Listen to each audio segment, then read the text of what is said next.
નમસ્તે મિત્રો, સ્વાગત છે તમારું આપણી યુટ્યુબ ચેનલ રત્નતરમાં। તો આજે આપણે વાત કરીશું સમાજ સુરક્ષા વિભાગ દ્વારા અલગ અલગ પોસ્ટ માટેની જાહેરાત બહાર પાડવામાં આવેલી છે। તો ચાલો મેળવી લઈએ તેના વિશે વિગતવાર માહિતી।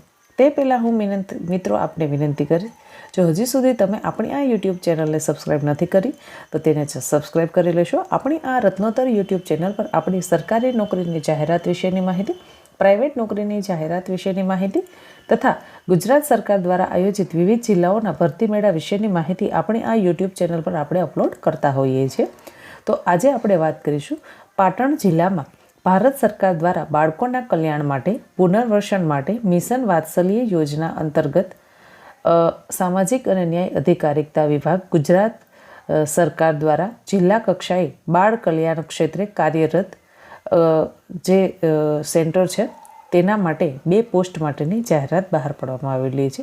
જેમાં સૌપ્રથમ આપણે વાત કરીએ તો જિલ્લા બાળ સુરક્ષા એકમ પાટણમાં આસિસ્ટન્ટ કમ ડેટા એન્ટ્રી ઓપરેટરની જગ્યા ખાલી છે। તેમાં શૈક્ષણિક લાયકાતની આપણે વાત કરીએ તો જે લોકોએ ધોરણ 12 પાસ કર્યું છે અને તેમના પાસે કોમ્પ્યુટરનું નોલેજ છે અથવા તો તેને લગત એટલે કે તમે છે એ BCA કર્યું છે અથવા તો કોપા પણ કર્યું છે 12 પાસ પછી, તો પણ તમે આના માટે એલિજિબલ ગણાશો। હવે એમાં ઉંમરની આપણે વાત કરીએ તો 21 વર્ષથી લઈ અને 40 વર્ષ સુધીની તમારી ઉંમર હોવી જોઈએ। અનુભવ છે એ હોવો જરૂરી છે। તેમાં 1 વર્ષનો અનુભવ ફરજિયાતપણે માંગેલો છે। 1 વર્ષનો અનુભવ જો તમે ગવર્મેન્ટ સેક્ટરમાં મેળવેલો છે તો પણ ચાલશે, અથવા તો NGO એટલે કે નોન ગવર્મેન્ટ એજન્સી તેમાં પણ જો તમે છે એ કામ કરેલું છે તો પણ તમે આના માટે લાયક ગણાશો। મહિને તમને 13,240 રૂપિયા છે એ પગાર ચૂકવવામાં આવશે, એટલે સારો પગાર કહી શકાય। ત્યારબાદ આપણે વાત કરીએ તો સરકારી children home for boys Patan ખાતે કુકની જગ્યા ખાલી છે। તેમાં માત્ર 10મું ધોરણ પાસ માંગેલું છે અને તમે બીજી ટ્રાયે પણ પાસ થયેલા છો મિત્રો તો પણ આમાં ચાલશે। એટલે કે જે લોકો 10મું ભણેલા છે અને તે લોકોને કુકમાં ઇન્ટરેસ્ટ છે તો તે લોકો આના માટે છે એપ્લાય કરી શકે છે। તેમાં 21 વર્ષથી લઈ અને 40 વર્ષ સુધીની વયમર્યાદા રાખવામાં આવેલી છે।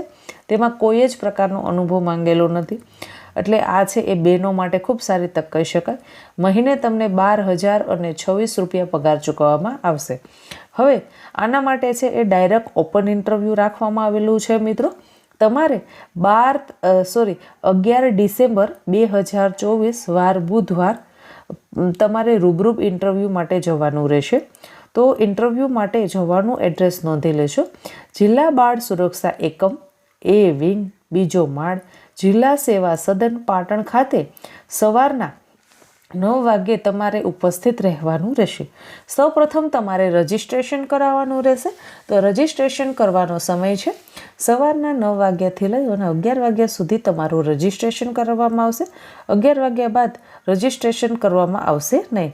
હવે જે લોકો છે એ આસિસ્ટન્ટ કમ ડેટા એન્ટ્રી ઓપરેટરની પોસ્ટ માટે એપ્લાય કરે છે તે લોકોની કોમ્પ્યુટર ટેસ્ટ લેવામાં આવશે, તે બાબતનું તમારે ખાસ ધ્યાન રાખવાનું રહેશે। તો જે લોકો છે એ ડેટા એન્ટ્રી ઓપરેટર માટે એપ્લાય કરવા માંગે છે તે લોકોને જો કોમ્પ્યુટરની પ્રેક્ટિસ કરવી હોય તો તે લોકો છે એ કોમ્પ્યુટરની પ્રેક્ટિસ કરી શકે છે, કેમ કે તેમની ટેસ્ટ લેવામાં આવશે। તેમાં 12 પાસ માંગેલું છે। 12 પાસ કરી અને તમારા પાસે કોઈ પણ CCC કોર્સ કર્યો છે, કોપા કરેલું છે અથવા તો અધરવાઇઝ તમારા પાસે કોઈ પણ કોમ્પ્યુટરનું સર્ટિફિકેટ છે અને તમને ઇન્ટરેસ્ટ છે તો તમે આના માટે એપ્લાય કરી શકો છો। પણ ખાસ મિત્રો એક વસ્તુ ધ્યાન રાખજો કે 1 વર્ષનો એક્સપિરિયન્સ માંગેલો છે। હવે જે લોકોએ ગ્રેજ્યુએટ કરેલું છે તે પણ આના માટે એપ્લાય કરી શકશે। તેમાં કોઈ સ્પષ્ટતા કરવામાં આવેલી નથી કે BA, BCom, BCA, BBA, BSc કોઈ પણ ગ્રેજ્યુએટ થયેલા હોય તે પણ એપ્લાય કરી શકે છે। અને કુકમાં તો માત્ર 10 પાસ જ માંગેલું છે। જે લોકોને કુકિંગમાં ઇન્ટરેસ્ટ છે અને નોકરી કરવી છે તે લોકોને મહિને 12,026 રૂપિયા પગાર ચૂકવવામાં આવશે। તો આશા રાખું છું મિત્રો આ તમને માહિતી પસંદ આવી હશે। જો માહિતી પસંદ આવી હોય તો વિડીયોને વધુને વધુ લોકો સુધી શેર કરો। હજી સુધી આપણે આ યુટ્યુબ ચેનલને સબસ્ક્રાઈબ નથી કરી તો ચેનલને સબસ્ક્રાઈબ કરી લેશો। ધન્યવાદ।